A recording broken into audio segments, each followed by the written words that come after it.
Hi చిన్నారులు, ఈరోజు కథకి మళ్ళీ స్వాగతం.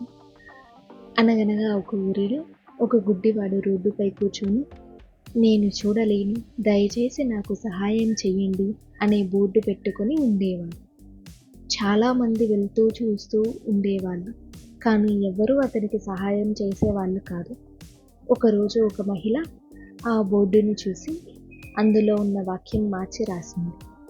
అప్పటి నుంచి జనాలు ఆగి ఎక్కువగా నాణాలు వేయడం మొదలుపెట్టారు. ఆ రోజు సాయంత్రం ఆ మహిళ మళ్ళీ అటువైపు వెళ్తుంది.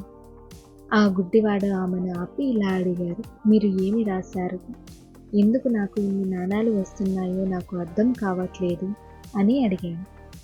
అప్పుడు ఆమె నవ్వుతూ, నేను రాసింది నిజమే, కానీ వేరే మాటల్లో రాశాను అని ఉంది. ఆ బోర్డు మీద ఇలా ఉంది, ఈరోజు చాలా అందమైన రోజు, కానీ నేను చూడలేకపోతున్నాను అని. ఇలాగే మన భావం మార్చే మాటలే హృదయాలను కదిలిస్తాయి.